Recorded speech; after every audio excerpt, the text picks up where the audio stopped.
happy to be back in a craft that I'd really worked hard on as a youth, really. And I've gotten back in the ring, gotten myself back in shape, and I'm getting better all the time. So I'm really happy about it, to be able to put it down and pick it up. But now you're fighting a guy that was a former world champion. He's only lost to the best in the business, Holyfield, Michael Spinks, and the first Holyfield fight was just a terrific fight. The second Holyfield fight, he feels that he lost because he had to take off too much weight. He's much more comfortable as a heavyweight. Did you really want to fight a tough guy like this? Not really. I don't really like fighting tough guys. I would prefer to fight guys who are 110 pounds, 5 foot. But it just so happened that as you keep moving around, the promoters, they have a lot to do with who they match you with, and you want to match as evenly as you can.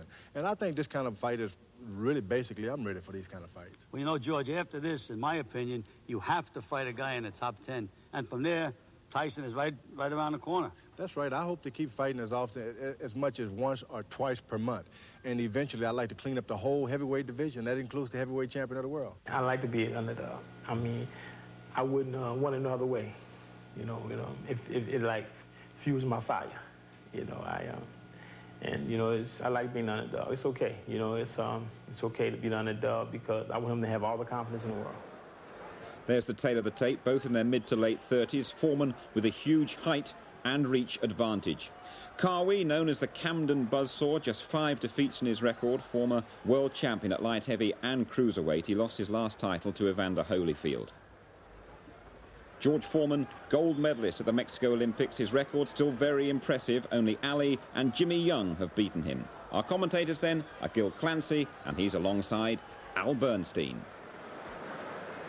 Okay, you're going to box for 10 rounds. You know the rules of boxing. Avoid using any kinds of foul.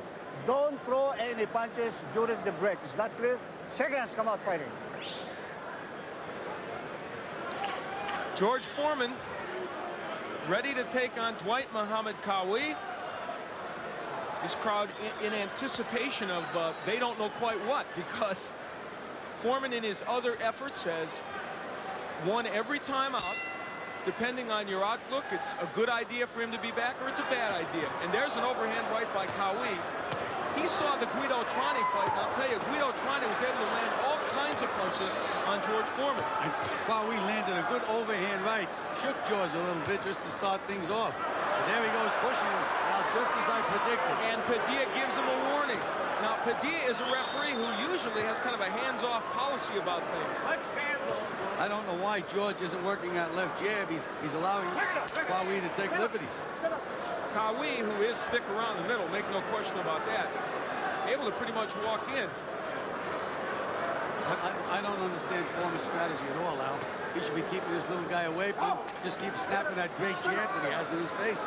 There it is. And, of course, the uppercut you would expect to see from George Foreman. Foreman looks like he's kind of toying with Braxton, or with Qawi. And there's the jab from Foreman. No, he's not snapping that jab, Al. Good right by Qawi. Well, I did the fight in which Guido-Trani, who was knocked out by Foreman, fought him, and Trani, who is nowhere near what Qawi is, was able to bounce lefts and rights off the head of Foreman. So George has to keep it out there with that left jab. If he starts to stay inside, he can get himself in a lot of trouble. The jab and the uppercut, his two most important weapons. He just missed with them there. You know, you mentioned the fact that the Qawi is thick around the middle. Actually, he's got no body to hit. That's true. And his trunks are up around his chest. If anything Foreman throws to the body, it'll be a low blow. George is allowing Qawi to take too many liberties. Qawi can hit him with the overhand right, it looks like, just about any time. I don't think he doesn't have a good left hook behind that right hand. Foreman lands the hook. I think the key question, Gil, is what will happen to Qawi when Foreman lands something, if he lands something big. Look at the jab of Qawi. He may be short, but as you've said many times, it's timing that makes a left jab. Absolutely correct. I've seen many a short guy out-jab these big, tall guys. He can come in behind the other guy's jab. Dwight Qawi having himself a fine first round. Holding his hand out to keep Foreman at bay. And George Foreman looks ponderous and slow right now, and he's taking right hands to the head. And that one shook him.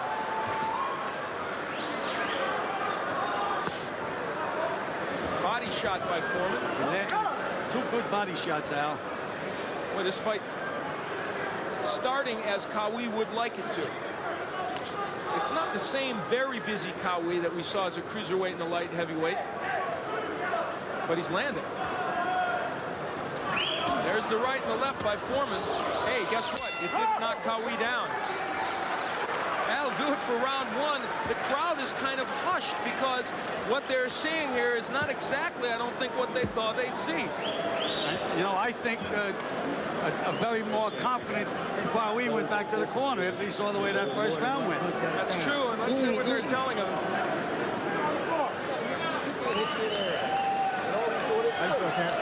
right, you okay though? You hear me saying? You hear me saying to you? Yeah, right? You go down. Big son of a bitch in the stomach, okay? Try to kill the stomach first. Hit this big son of a bitch in the stomach. It's here to come down to you then. All right? You're reaching up for one, right? All right? All you gotta do is keep moving. Slim Robinson and Wesley Muzan, not too many better cornermen. That's all. Tops in the business. They really know their business. And Eddie Aliano in there to work cuts. That's a good trio of men. Well, that means they're taking this fight very seriously, as they should. And in George Foreman's corner, he stood up for the entire round, which I completely disagree with. You can take advantage of that minute rest, and you can get the guy's attention better when he's sitting down in front of him. George just stands there and, well, he's his own man. He does his own thing. And you had first-hand experience with that when you trained him. He has won all his fights in this comeback effort. In truth, it hasn't been a glittering group that he's beaten. But he's won them all. And won them all by knockout. The thing with George Foreman in this fight is he's not snapping that jab. He's trying to think a little too much. And Qawi's giving him a lot of head motion. Now the question, it may seem early to talk about stamina, but it isn't, because you saw Qawi in training get tired very quickly. Well, he's carrying all that extra weight. He figures that George Foreman has never been known for his strategy, but he has been improving in that area, I guess because he's a little more relaxed. And I saw him box 12 straight minutes in the gym without a rest, which I also disagree with, but they have him doing it. Well, at least it shows he can do it. For Qawi, the left hook lands, and if he keeps getting hit with those punches, he's going to have a problem. George is trying to time him, and just a little bit of head motion that Qawi is giving him is throwing Foreman all off. He's just got to let his punches go, miss one or two, and land a third one. But the left hook uppercut is starting to get there against Qawi. In the old days, the Dwight Muhammad Qawi that was so skilled as a light heavyweight and a cruiserweight would probably not be hit with those. He was very tough to hit.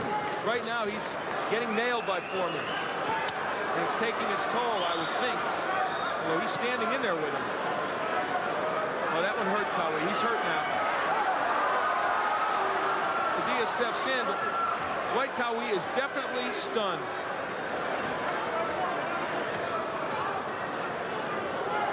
After a good first round, Qawi has been nailed with some big right hands, lands his own hook against Foreman. And the right hands that were bouncing off Foreman's head in round one are not there now.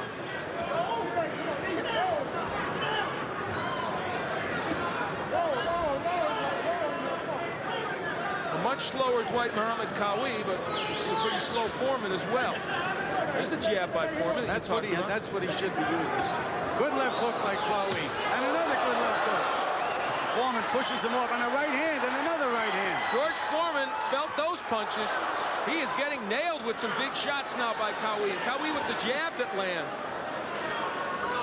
And Qawi is talking to him. Qawi was hurt earlier, now he's back against the ropes. Well, an interesting round two, to say the least. Certainly was. George looked like he was getting it to him pretty good, starting to get his timing down a little bit. Qawi came back with a series of punches, and they all landed. And Foreman continues to stand in between the rounds. I'll put that thing in my nose. Dwight Qawi did land some big ones in the last round. Let's take a look at a little action from that last round. Here's George very lazy with a jab, and he gets countered by a left hook. In a round. And another left hook. And George is trying to push him off. And that, a very familiar posture for Foreman. But you tried. counter it. You counter it with your right hand, okay? Right? But get your chin down. I want your eyes on him all the time. Make him throw the right hand. Drop the right hand. Throw the seconds. We're headed to round 3. That is George Foreman, the 39-year-old ex-champ, trying to recapture that glory. Looking across at what looks like kind of a tired Dwight Muhammad Qawi, but a Qawi that's landed some big shots in the first couple of rounds. Qawi, the former light heavyweight and cruiserweight champion, gets another right hand home. That's because George is not using that jab. What they should be telling him to do is jab at Qawi's chest. He's not going to miss him if he hits him on the chest, and he's going to knock him off balance where he can throw a couple of combinations. And there's the jab we talked about. Well, he just pushed it, though, Al. He's got to snap that jab. Right hand by Qawi, and that woke up the crowd and woke up Foreman a little, but he doesn't back up. He keeps coming. He throws a bizarre right hand to the back of... Oh, there goes... Something hurt Qawi to the back of the head. Looked to me like it got hit in the back on the kidneys, Al. Now, is that a knockdown or not? I guess not. I guess whatever it was. Boy, it was very tough to see what that was. Something hurt him. Well, Foreman just nailed him with a pretty good right hand.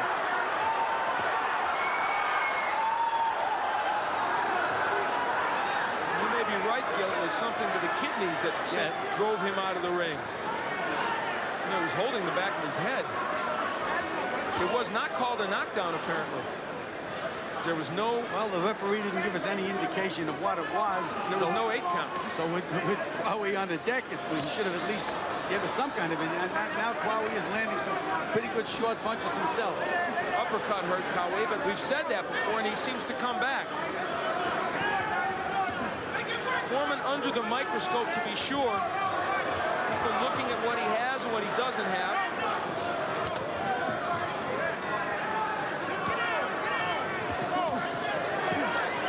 Qawi in a bad spot for him in that corner. Lands some rights. That left hook was a go-home left hook, but it missed. Under a minute left to go in round 3. In a round in which both men have landed big shots, just like the second round. Again, the right by Qawi, a counter right. George doesn't seem to have any snap in his punches at all, Al. They're so ponderous, they're pushing punches. And that's probably why Qawi's still standing, because he's landed some big shots. There it is again, the right hand. Those are not tremendous punches, because as Gil said, they're not being delivered properly. His big punch, his best punch is still that left jab, but he's not using it. Big left hook by Qawi. Dwight Qawi doing what Guido Trani did so well, those overhand hooks and overhand rights, getting there. For George Foreman, defense is not his strong suit right now. Well, because he pulls his hand so far back before he punches out. And he is, but that has always been the case with him, and he's always had that problem. You got him bleeding. All right. Come on. Bring those out your mouth. We ain't going to do it. Bring those out your mouth. Let it out. Come on, breathe hard. Give it a spark. Keep pumping. Give it a spark. Coming into your territory now, Dwight. All right, boy, come on now. You can do it now, man. Let's take a look and see about that mysterious knockdown. Little left hook, and there it is. Yeah. A right to the kidneys. And Qawi just fell down. It was that strange right hand. It was a delayed reaction, which is why it was tough to tell what did it. He must have hit him pretty hard in the kidneys. You know with what? his height. Yes. You ride it. George Foreman can hit. Fire yours right back. Because it's wide open over top. Let's go now. Come on now. Pep talk to Qawi. We're headed into round 4, longer than a lot of people thought this would go. It's a close fight.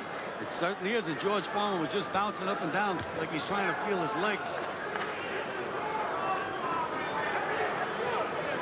There's all that pushing that I was telling you about that they were working on in the gym. In my opinion, you should be just working on punching with George, not pushing.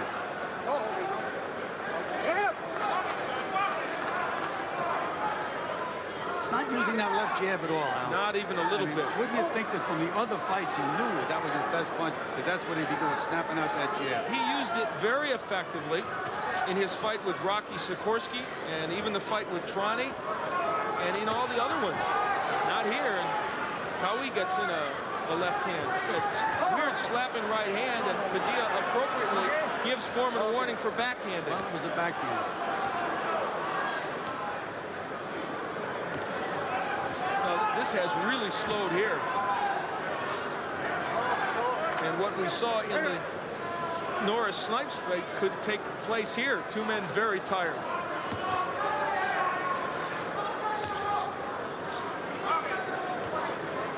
They're telling George in the corner, rough him.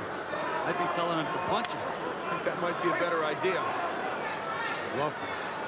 Qawi not much on his punches right now. In fact, nobody's really punching. They're just kind The of... funny thing is, Qawi's strategy says if he can get George into the later rounds, George would be tired.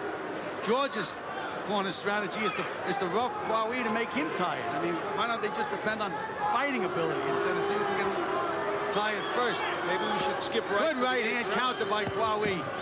Good combinations by Dwight Qawi. He's able to hold George off with one hand and throw that right hand with the other hand. Foreman better start punching. There's the jab. Uppercut by Qawi. And so what has been landed in this round primarily has been landed by Qawi. Lands Left a hook by Qawi. And now he's taunting George just a bit. Well, Foreman is going to have to start putting a little snap, especially the left jab. There isn't much on George Foreman's punches right now. And George is starting to gasp for air, Al. Right hand by George Foreman that does very little damage to Qawi, or it appears. George looks disinterested, looking over at his corner. Lands the uppercut, not much there. Well, for the cynics that didn't think George Foreman should be doing this, they're probably making their case right now because he's not looking good. Well, you have to remember, as heavy as Qawi has become, he still was able to go 15 rounds with a guy like an Evander Holyfield. He has abilities. Oh, yes, he definitely does. There's no question about that. Now, he was hit with 3 good shots by Foreman. Gil, I don't know about you, but I have my answer. I think that Foreman is not going to knock him out with one punch. If he's going to do it, it'll have to be with a series of punches. He's going to have to start, again, snapping that left jab, really get some snap into it, get him on the end of the jab. If he can't do that, he's in for a long night. Let's hear what they're saying. Now, let's listen to Foreman's corner. To get back first on the spinning when they lay on the spinning. Spinning, go to the side, no leg rest. Get inside, once you punch me up a little more, then go down hard. At the time, you do that big jab.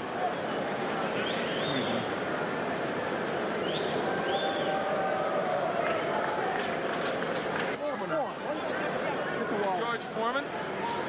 Charlie Shipes has been not real active in his corner, talking to him, but pretty subdued. George with a 52-2 record, 49 knockouts in that span. Of course, the only 2 men he lost to, Muhammad Ali and Zaire Africa, and a decade ago, losing to the fancy boxing Jimmy Young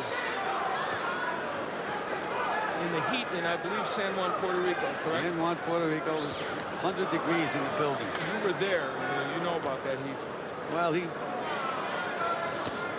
that was about as much snap as I've seen George have on a punch tonight. A little left hook. He has not gotten leverage on his punches. He's landed some big ones, warning the Qawi for low blows.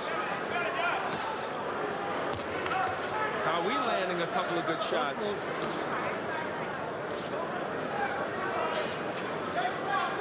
Foreman pushes Qawi back, and while he's off balance, he doesn't jump on him. And that takes some energy to be pushing that 222 pounds around all the time. Well, Qawi just relaxes, steps straight back, and George doesn't look to punch him. Time after time. That tactic started when he did so effectively to Joe Frazier and pushed him off his rhythm. But in this instance, it seems that's not necessary. He could just stand back and punch like that. George is looking to find it. You can move your head all night, Al, but your body doesn't move. George be trying to throw some real bombs downstairs. He's really not trying to hit the body of Qawi. He's landing in this round, no question about that. He's having a good 6th round. And he got nailed. Qawi lands a short right hand and a left hook. Another hook by Qawi. Foreman just pushes him off. but you have to start thinking decision here if this fight keeps going and start talking about who's landing more punches. Foreman's had a pretty good 6th round, but Qawi came with a couple of big shots. Well, if this fight continues this way, I think we're going to see a very controversial decision. It does have split decision written all over it. Right hand by Foreman, and that uppercut hurt. He faked him out. Wow. He faked out Foreman, then came back with a right hand. That was fascinating.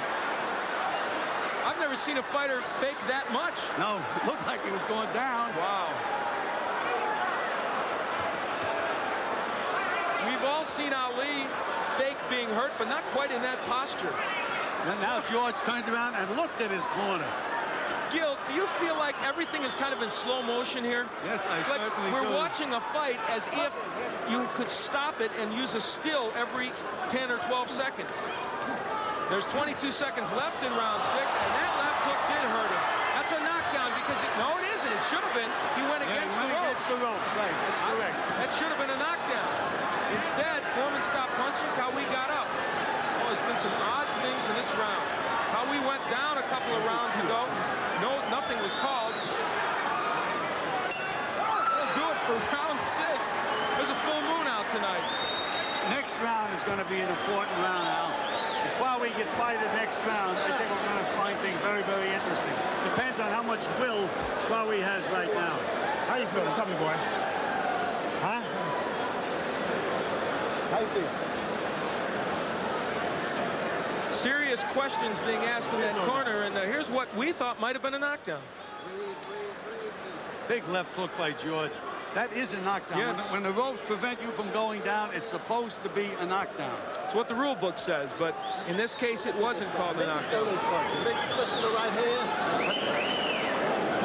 Using the end swell on the swelling on the left eye of George Foreman.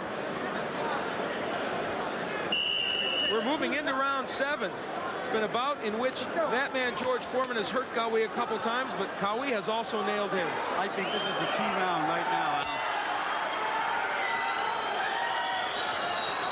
This is going to be the key. And if you're wondering, George Foreman, since he started his comeback in March of '87, has never gone to the 7th round. So this is new territory for him since he came back.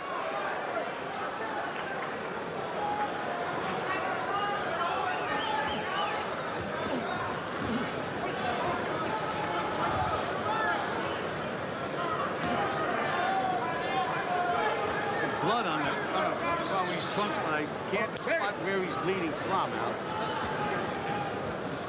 He's so wide open for a left hook underneath Qawi. I mean, to fake that jab, he could just rip that hook under. And you would think that would be something George Foreman would be using. Well, somebody maybe has to tell him. It's true. And even then, what makes you think he'd pay attention, you know? The right hand gets there by Foreman. There's the uppercut, and that right hand pushes Qawi back. But before we have thought Qawi might be in real trouble, and he wasn't. The jab and the right hand by Foreman, and the jab helping to set things up, and as you said, Gil, it's something he should have used earlier. He's got a great jab, but he just won't use it. That was always the case, even in the old days. Well, he's using it now, Al. 5 consecutive good jabs, and then he went to the body. Well, you said this would be a key round, and right now George Foreman is dominating it. There was the first good left hook to the body, which I think he can land all day. And I'm not sure that didn't really hurt Qawi. I think Qawi wants to quit. That's it. Well, as I said, Al, he had the will to get by this round, which he did not have.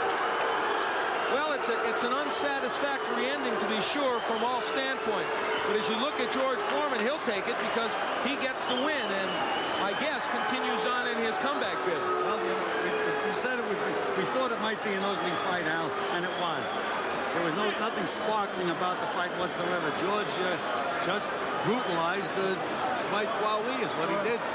And there were, of course, many times in that fight, and it'll be interesting if we get a chance to get the judges' scorecards, how they had that scored, because there's a very good chance in my mind Qawi was maybe even or a little bit ahead. It was close anyway. Very, very close. I thought maybe Foreman was by a point or two. That's all. Well, George Foreman wins on a TKO. It is his 8th straight win since his comeback.